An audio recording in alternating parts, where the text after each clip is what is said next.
Live from WRAL News Headquarters in Raleigh, your number one source for local news. WRAL News, coverage you can count on. A beautiful day for Halloween. Our temperatures will be in the mid-60s, and then we drop into the 50s for trick-or-treat time. I'll walk you through the hour-by-hour temperatures and show you who will be under a frost advisory for tonight. Breaking news, a wellness check at this home started a chain of events that ended with a 13-year-old shot and killed by a deputy. We are live to walk you through what happened. And shutting down SNAP. November 1st means millions of people will lose out on food benefits. We'll take you behind the scenes as one Wake County organization gets ready to help their neighbors. Halloween is here, and here's the big question. Should your costume include a jacket?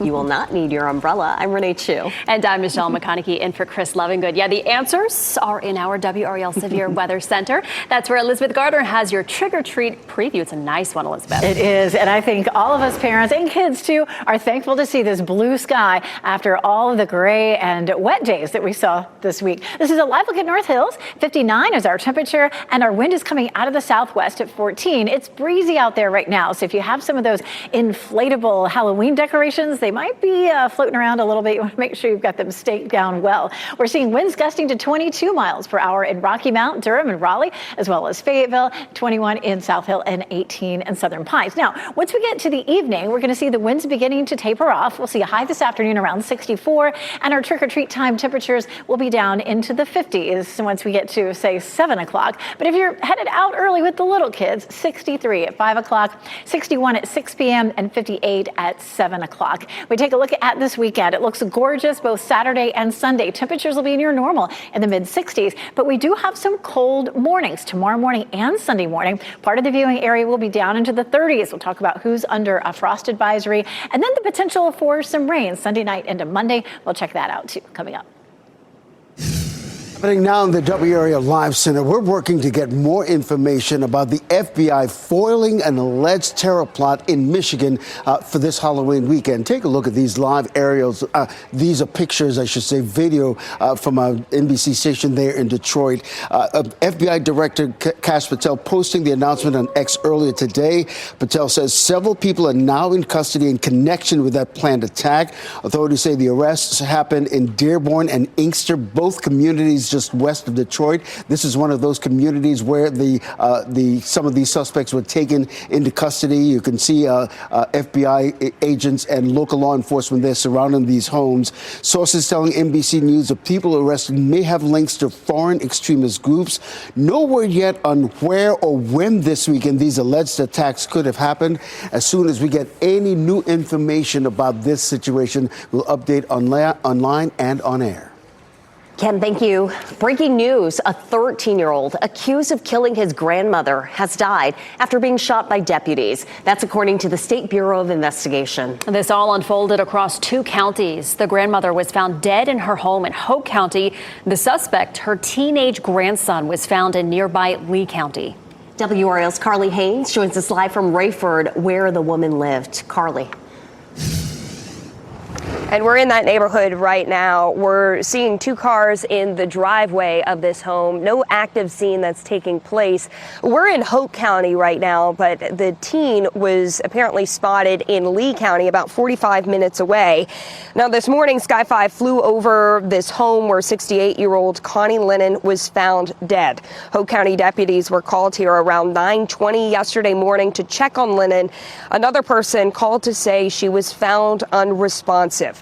Hope County deputies launched a homicide investigation from there and identified her 13-year-old grandson as the suspect. And that's what brings us to this scene. Lee County deputies found the boy in Cameron in his grandmother's car. According to law enforcement, as they approached him, he ran into the woods. Deputies say the teen then grabbed a 2x4 piece of lumber and charged towards them. The Lee County Sheriff's Office says a deputy shot the teen, and he died from his injuries at the scene there. The SBI is investigating this. That is standard anytime there's a shooting that involves a member of law enforcement. Obviously, there is a lot of information that we are still working to get for you right now. Carly Haynes, WRAL News, live in Hope County. As the government shutdown prepares to move into a second month, there's very little motion in Washington. Neither House of Congress is in session today, meaning we are all but assured that the shutdown will go into November. That means food assistance and other benefits will stop this weekend. President Trump is calling on Republicans to kill the filibuster. That would lower the number of votes needed, and a short-term funding bill would likely pass. Members of North Carolina's congressional delegation have posted their thoughts on the matter to social media. Democrat Valerie Foushee posted a video to social media a little before 10 this morning. She calls the funding issue a moral issue, not a partisan issue. Republican Virginia Fox posted to X just before midnight asking this question: how many times did Democrats vote against the CR that would fund SNAP? And Republican Chuck Edwards posted to say, quote, Democrats are holding the most vulnerable Americans hostage while they play politics. SNAP benefits hang in the balance for millions of families. 1.4 million North Carolinians rely on SNAP benefits for food and groceries. WRAL's Kirsten Clark is live at the Food Bank of Central and Eastern North Carolina. Kirsten, organizers there are hearing firsthand how people will be impacted by the delay. Yeah, Renee, as you mentioned, we're here at the Food Bank of Central and Eastern North Carolina, and you can see the shelves here are filled with just all different types of food. You've got canned goods here, got some in my hand. You've got boxes of milk, food, or juice, and just whatever people need. There's refrigerators over there on the side filled with produce. And just minutes ago, actually, there were two groups of volunteers here sorting and packing items for people in need that will be distributed. Now, we also spoke with the president and CEO of the Food Bank here. That's Amy Barros. And she told us that they've already been working with people, that's federal employees, who have not been getting paid because of the shutdown. And now with November literally tomorrow, she's saying that those SNAP benefit delays will just create an even bigger gap for those in need.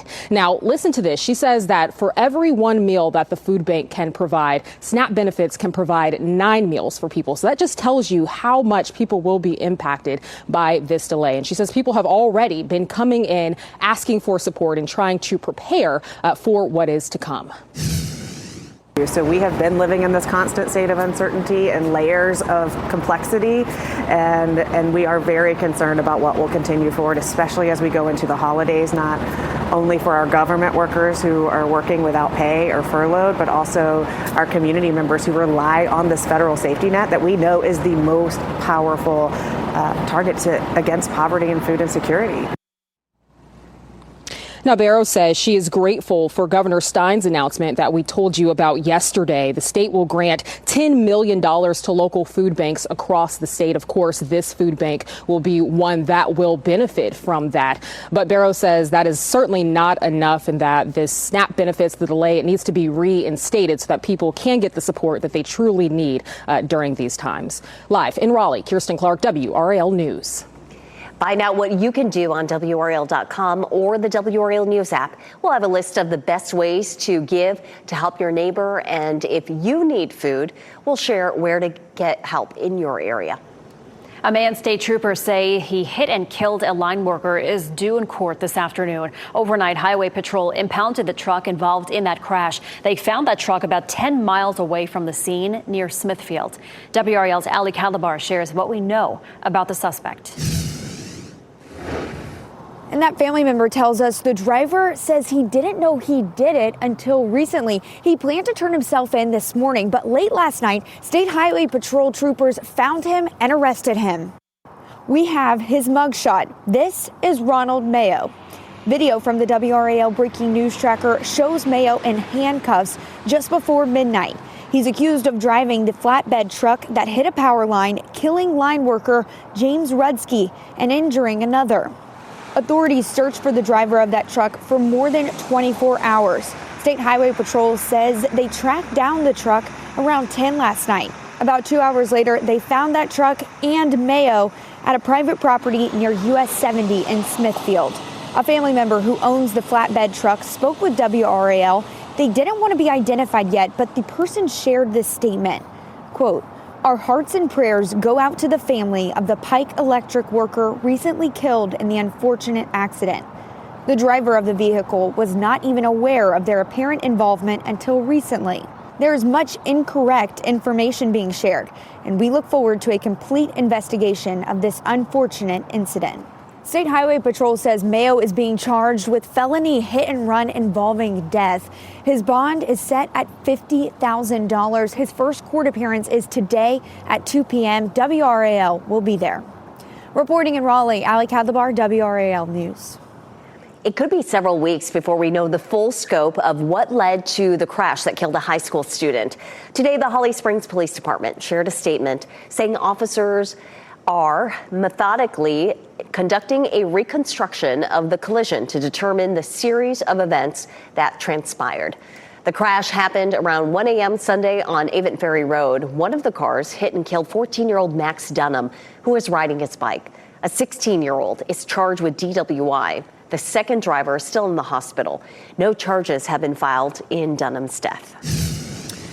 And happening now in the WRAL Live Center, a familiar face, now the top cop in Charlotte. Take a look at your screen and you'll know exactly what I'm talking about. Former Raleigh Police Chief Estella Patterson, now the police chief in the Queen City. This is actually a return to Charlotte for Chief Patterson. Before she was hired here in Raleigh, she was the assistant police chief there in Charlotte. She retired from RPD earlier this year after leading the department for more than 4 years. Chief Patterson now the top police officer now in the Queen City. Next at noon, we are still tracking Hurricane Melissa as the storm moves through the North Atlantic. We'll take a look at the damage that the powerful storm left behind. Also, why the government shutdown will not stop you from seeing the fall foliage in the mountains, and why this could be a great weekend to head west. Coming up next, see storms moving in with WRAL's exclusive Dual Doppler 5000, sponsored by the WRAL Weather app. Download now for live radar.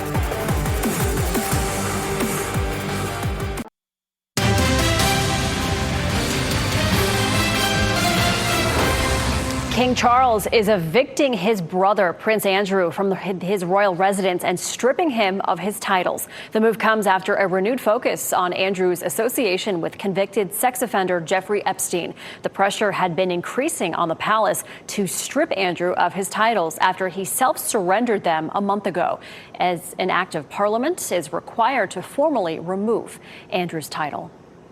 The FAA is on site in Tampa today after a JetBlue flight made an emergency landing. The plane was heading from Cancun to Newark, New Jersey.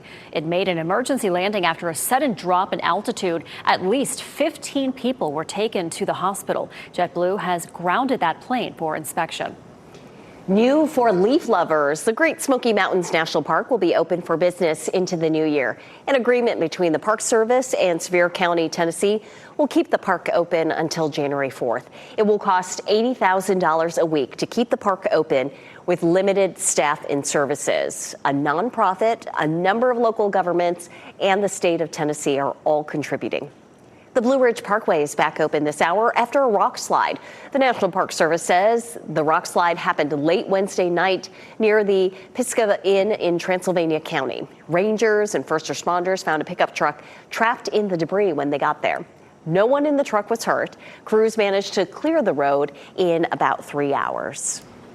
Well, one of the largest Atlantic hurricanes ever recorded made its mark on the Caribbean. New information released in the last hour says at least 48 deaths are attributed to the storm. And with recovery underway, we are likely to learn more.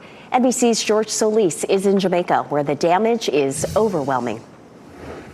Search and recovery missions continue here in hard-hit Jamaica. Unfortunately, the death toll does appear to be climbing. Our team making it into Montego Bay yesterday, one of the hardest hit areas, also a tourist capital here on the island. On the way, we saw many things, many treacherous terrains with light poles, debris on the ground, people at one point pulling off to the side of the road to get cell phone service. It was the first bit of communication they've been able to get out to their loved ones. We were talking to people as the messages were coming in. As we hit another town near Montego Bay in Trelawney, there were two large lines there of people, all of them looking for gas, some of them there with just containers, others with their cars, police there on site to make sure things stay orderly. And as we got into Montego Bay, so many of those resort properties that people come here for decimated by the storm. Some people actually still staying in some of those hardest hit hotels because they were waiting to see when they could get a flight out of Montego Bay. So they're essentially stranded there. Many checking flights daily, many seeing if they can fly out of Kingston. A lot of flights coming in now, some of the relief flights and commercial, but still it is going to be some time for those that need access to any of those flights. Officials saying specifically about the Montego Bay Airport, it's going to be a phased reopening, but it might take weeks for it to be fully operational. And here on the ground, the work to get aid into some of the hardest hit communities already underway. Organizations like Global Empowerment Mission already starting to coordinate and get resources staged to get it into those areas that are going to need it the most. Back to you. Day by day trying to recover, but it's good to see some aid at least moving in there after Melissa tore through the Caribbean. And Elizabeth, right now, where is Melissa? So Melissa, as a hurricane, is no longer. It's a post-tropical cyclone. That just means it's lost all of its tropical characteristics. And when you take a look at it, you see it doesn't really look like a hurricane anymore. However, it does still have 85-mile-per-hour winds, and it is going to move the center of circulation right here, right past Newfoundland. And so that is potentially going to cause some minor damage, some heavy surf, that sort of thing along the coastline of Newfoundland. So might be some minor damage there. It is helping to push some cloud cover well into Canada. And again, the center is just going to move right out here into the Atlantic, and that's going to be the end of it. So the National Hurricane Center has sent its last advisory on Melissa. For us, we're looking forward to just a gorgeous afternoon. Temperatures in the mid-60s. As we get into trick-or-treat time, we're going to drop it into the mid to upper 50s. It should still be fairly comfortable out there. It is a windy afternoon. We take a look at the whirligigs here in Wilson. As a matter of fact, there is a whirligig festival happening in Wilson this weekend. The weather will be beautiful for that.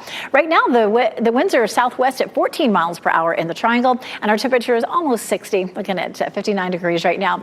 Gusts to 22 in Fayetteville, Raleigh, Durham, and in Rocky Mount. Gusting to 21 in South Hill and 18 in Goldsboro and back in Southern Pines. We're going to see the gusty winds all the way through until about sunset, and then pretty quickly the winds will begin to die down. So that'll be good for folks running around in costumes, especially if you have a hat.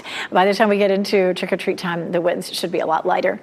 High temperatures in the mid-60s this afternoon across the area, and those trick-or-treat time temperatures definitely looking good at 6 p.m., 61, 58 degrees at 7, and 55 at 8 p.m. And I always feel like after 8 o'clock, the trick-or-treating, at least in my neighborhood, is usually wrapped up. If you're curious, the sun sets tonight at 6:19, if that affects when you go out for trick-or-treating. And the moon should be pretty.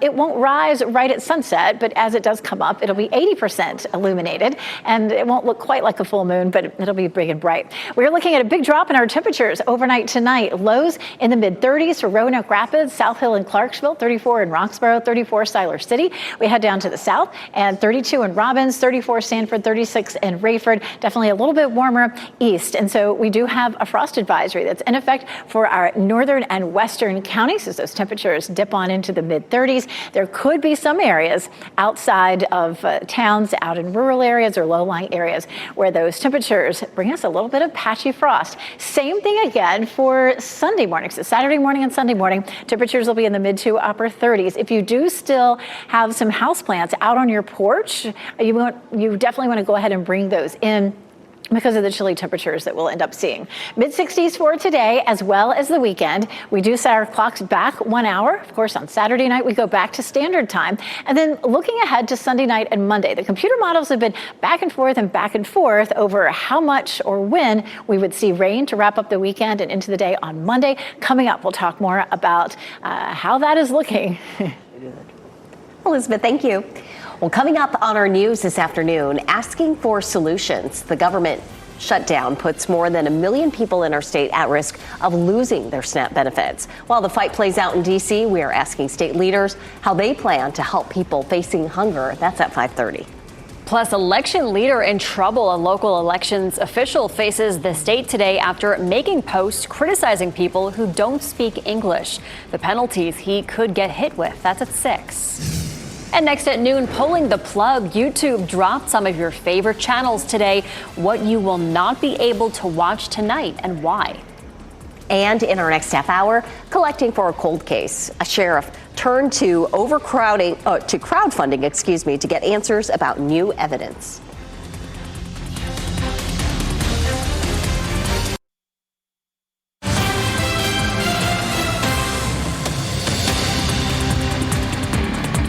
Happening now in the WRAL Live Center. We'll take you some video just into our newsroom, courtesy of Sky 5. Crews are working to repair a gas line on Fanado Street in Durham.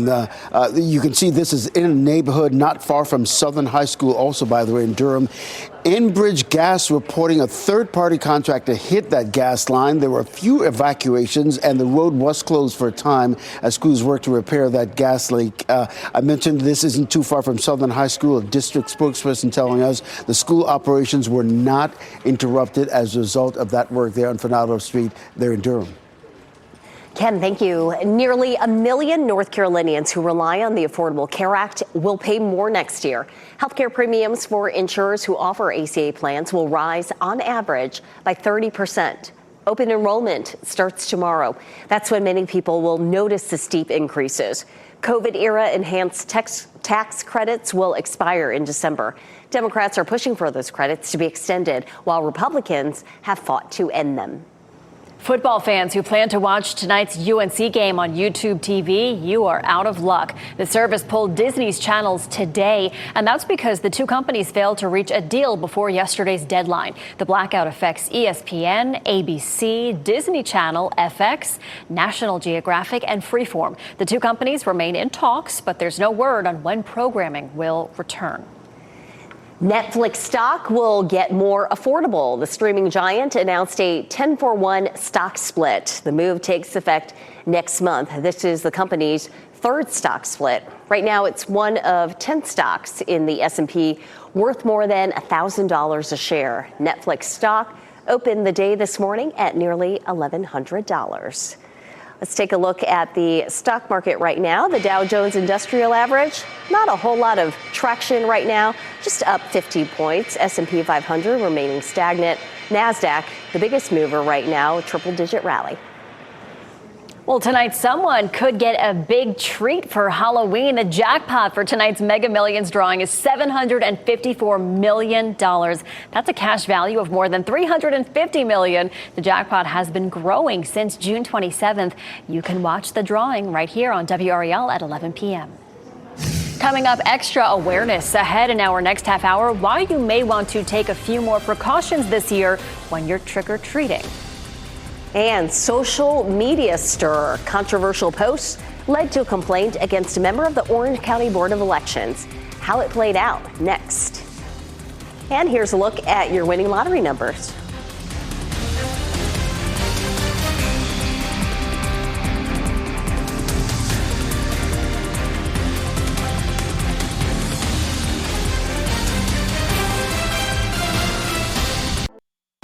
Shot in 4K ultra high definition. Your number one source for local news. WRAL News. Coverage you can count on. Tonight's the night. Trick-or-treating is here, and how cold you'll be really depends on when you head out the door. Meteorologist Elizabeth Gardner is here to help you time your candy collection. This is very important, Elizabeth. It absolutely is, for sure. Okay, so first off, it's going to be warm this afternoon, mid-60s. But if you're headed out at 5 o'clock, and sometimes you want to head out with the little kids as early as 5 or 5:30, 61 degrees, then 58 at 6 p.m., 55 at 7, and then 53 at 8 o'clock. So really, our trick-or-treat time window looks pretty good. Definitely no rain. The later you wait, it'll be cooler, but it may be a little bit less windy. So those are going to be your trade-offs. Once we get to early tomorrow morning, it's going to be really chilly. Just in the last 5 minutes, the National Weather Service has expanded our frost advisory. It was just our northwestern counties and far western counties. Now it includes Wake County, Durham County, and all the way over to Edgecombe and Wilson counties. Coming up, we'll go over and I'll show you each town how cold it'll be tomorrow morning. Elizabeth, thanks. This Halloween night, it is important to put safety first. Yes, and WRAL's Kelsey Coffey explains ghouls and ghosts are not the only dangers tonight as families head out to trick-or-treat. Tonight, children will walk through Edwards Battle Haunted House and Candyland here in North Raleigh for some spooky fun. Now, we all know that Halloween is a great time for families to enjoy, but it's also one of the most dangerous nights of the year for both drivers and pedestrians. You're looking at video of Halloween last year. With the holiday falling on a Friday this year, there may be an even greater safety risk. Trick-or-treaters walking outside, more weekend parties, and a higher chance of drunk driving makes a dangerous combination. Children are more than twice as likely to be hit and killed by a vehicle on Halloween, according to Safe Kids Worldwide. AAA is encouraging parents to walk with their children as they trick-or-treat. You should be with your kids, and if you have the ability to park on the side of the road and travel with your kids, especially those little ones, because they tend to dart in and out of traffic because they just get excited out there. So I think that's something to think about is consider not just dropping your kids off and letting them explore a neighborhood. AAA says parents should also take their children trick-or-treating before nightfall. That way drivers will be able to see you. This haunted house here will be open tonight from 7 until 9, and entry is free. Kelsey Coffey, WRAL News in Raleigh. And expect a few changes to the annual Halloween celebration on Franklin Street. This year, the town of Chapel Hill says there will be no parking restrictions or road closures. Chapel Hill police will be leading an alcohol safety operation tonight. Drivers are encouraged to watch out for people who might be trick-or-treating or walking to parties. State elections officials have dismissed a complaint against an Orange County Board of Elections member. The complaint stemmed from a series of social media posts from board member David Kolbinski. WRAL's Flynn Snyder is live at the State Board of Elections building. Flynn, the complaint accused the lawmaker of being critical of people who are not fluent in English. Renee, this involved a back and forth in the comment section on the Nextdoor app. The complaint made by a voter alleged that Kolbinski's posts expressed possible bias towards people who aren't fluent in English.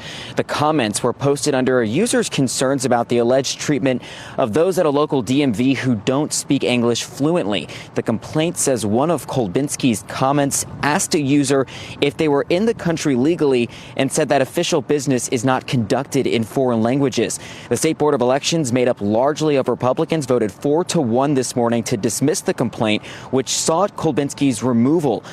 Members said Kolbinski did not break the rules for a county board member. Another called the complaint a valid observation and said Kolbinski should watch what he posts. As that board member to tighten up, because it could look like that board member is not an unbiased actor in his board actions when he says things like that. However, I don't think it rises to the level of the legal standard that we have to go by. So Kolbinski has not returned WRAL's request for comment. It is worth noting that the Orange County Board of Elections website does advertise services for people who aren't fluent in English. Flynn Snyder, WRAL News, live in Raleigh. And we're learning new information after an overturned crash near I-95 in Johnston County. Pine Level police say they responded to a breaking and entering call just before 3 a.m. when the suspect jumped in a box truck and led them on a chase. The driver crashed the vehicle and fled on foot near I-95 and Bagley Road. Kenly Police, State Highway Patrol, and Johnston County Sheriffs assisted in that pursuit. Investigators say arrest warrants are expected as they search for that driver. And the American Fish Company is back open in Southport after the mass shooting there back in September. These are photos of the reopening shared on Facebook last night. Police say Nigel Edge pulled up there in a boat and opened fire. 3 people were killed, several others were hurt. American Fish Company will be open Thursday through Sunday nights for the next 6 weeks. Still sidelined, his heart stopped on the field. He's out this week, but still ahead when a local football player will find out whether he can play again this season. Plus, 6'7" linguists explain why the phrase that's annoying so many people can be a good thing for kids. Download the new WRAL weather app and plan ahead for severe weather anytime. Turn on alerts to get notified about severe weather in your location. It's free wherever you download your apps.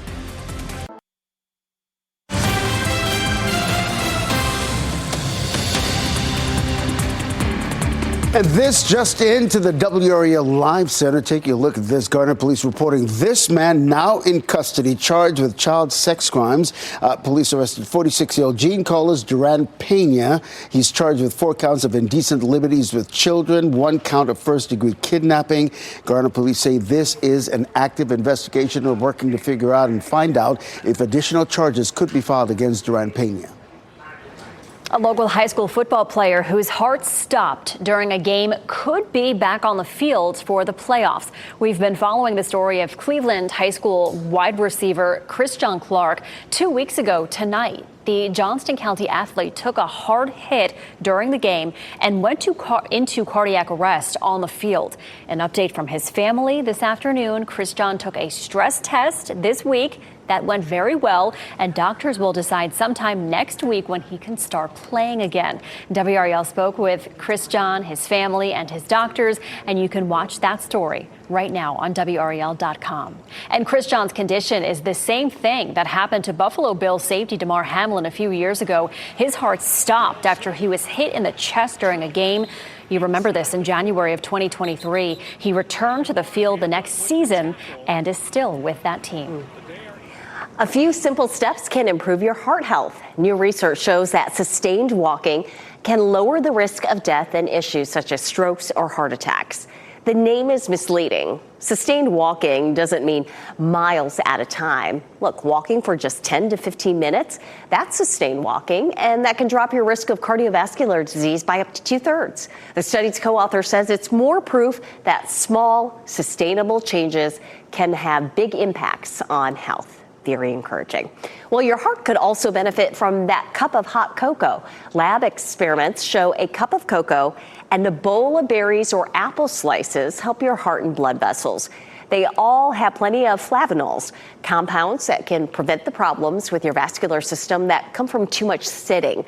Plums, nuts, and black or green tea are all good sources of flavonols. Coming up, true crime fundraiser, the cold case that was so obscure, a sheriff turned to the public for money to find the answers. And Franklin Street in Chapel Hill will look a lot different after the sun goes down. Let's just say more people will be roaming there. Meteorologist Elizabeth Gardner is back with your Halloween forecast and what the rest of the weekend will feel like.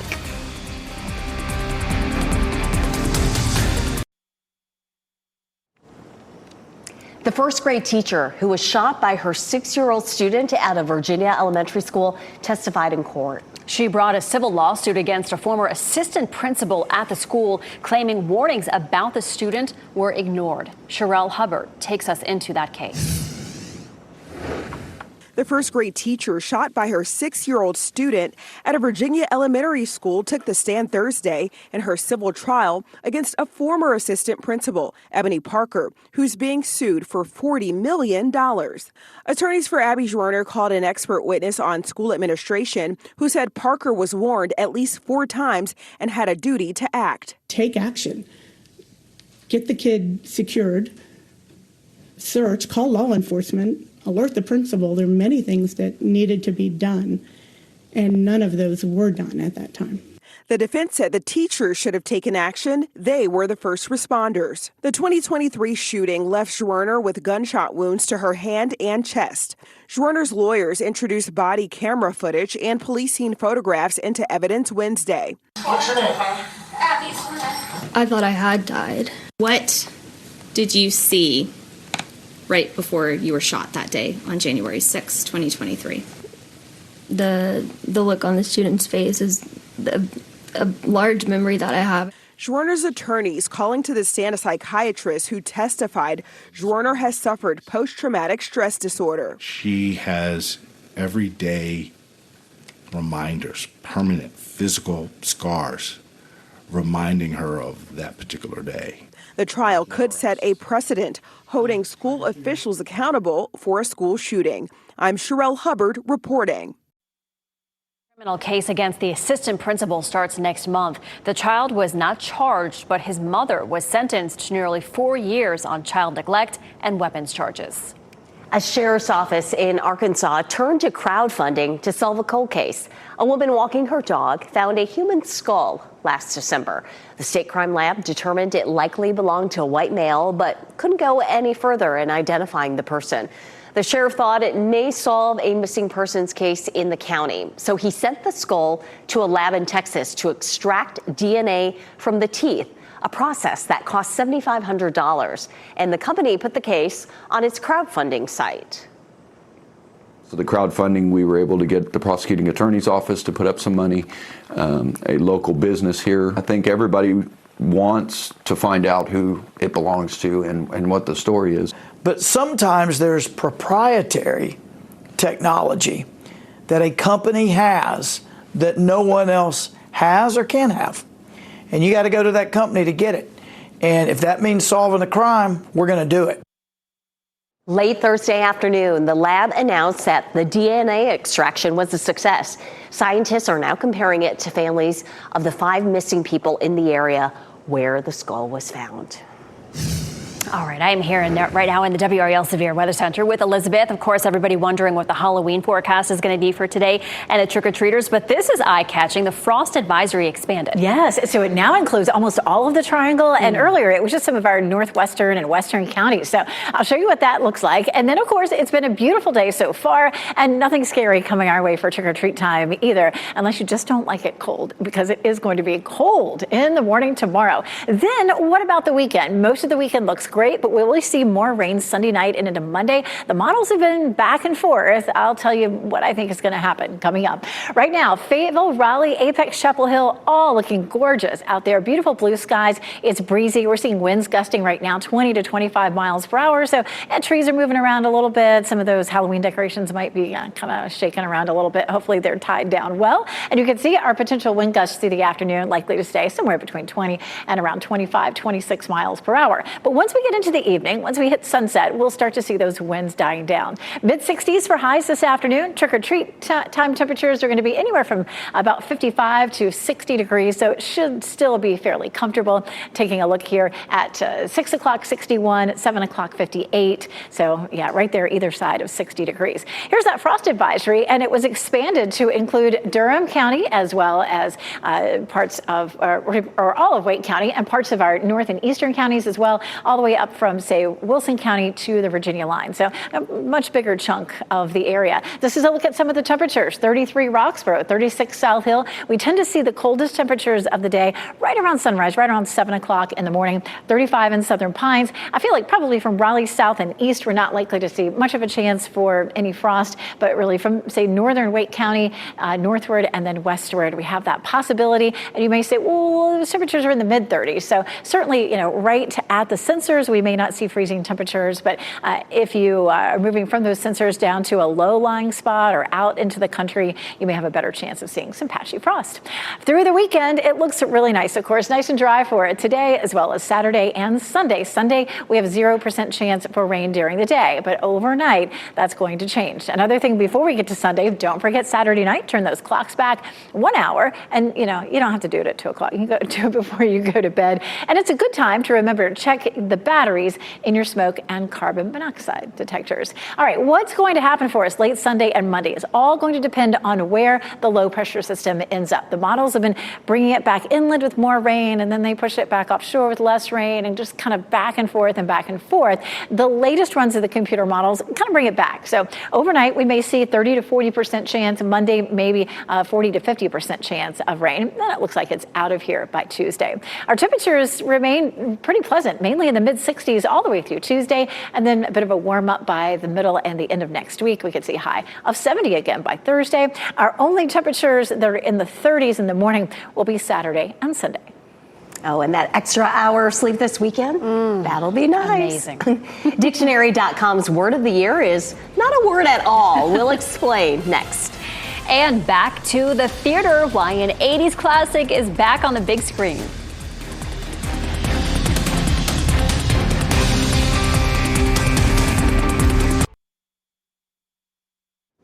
As we wrap things up, here's a look at a few of the headlines we are following today. A 13-year-old accused of killing his grandmother has died after being shot by deputies. That's according to the State Bureau of Investigation. This unfolded across 2 counties. The grandmother was found dead in her home in Hope County. The suspect, her teenage grandson, was found in nearby Lee County. Deputies say after chasing him, the teenager grabbed a piece of lumber and charged toward them. They say a deputy shot him and the teen died at the scene.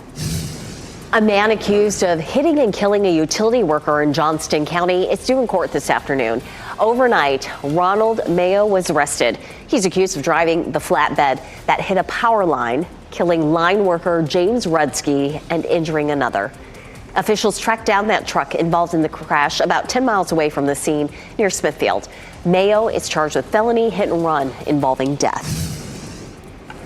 And in a matter of hours, SNAP benefits could be suspended for the first time in the food aid program's history. 1.4 million North Carolinians rely on them, and this is because of the government shutdown. The state will grant $10 million to local food banks across the state, and those food banks are busy making sure they're ready to distribute items to people who need them. You can find important resources on our website. That's WRAL.com. Dictionary.com's word of the year isn't a word at all, it's a phrase. 6-7, the viral phrase that has no meaning or a number of meanings, depending on who you ask, earned the distinction. Even though it can be annoying to adults, linguists say it is serving an important role as social glue. It is definitely big in middle schools because it's slang. It's already on its way out, though, since it has become mainstream enough for adults to be talking about it. Because, Michelle, when adults start talking about it, it's not cool anymore. It's not cool anymore. All right, well, you can go back in time. This is cool. You can go back in time with Back to the Future this weekend. The 80s classic will be in theaters to celebrate 40 years since its original release. Screenwriter Bob Gale says the movie almost didn't make it, didn't get made. The script was rejected more than 40 times before a studio took a shot, and they say the rest, as we say, the rest was history. Coastal Carolina scares off Marshall on Halloween Eve.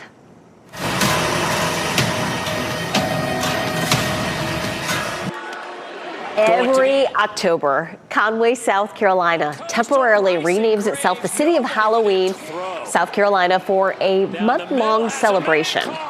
It was only fitting that the Chanticleers embrace the Halloween spirit with new jerseys and helmets with glow-in-the-dark accents. Coastal knocked off Marshall 44-27. Renee, look at this. A Manhattan family decorated their home with the scariest thing they could think of for Halloween, an enormous pigeon. The huge bird stretches across multiple windows of a home in the West Village. There's a flock of normal-sized pigeons along with it as well. With unsettling eyes and lifelike feathers, the residents say they've had plenty of comments on their decorations. Oh, my goodness. Yeah, annoying, but I don't know about terrifying. I suppose the giant pigeon looks terrifying. Most people think of black cats on Halloween, but our pet of the day is asking you to go gray. This is Remy. If you want to meet Remy, contact SPCA of Wake County or spcawake.org. NBC News Daily is next on WRAL, your next local news update in 30 minutes. Happy Halloween. Happy Halloween.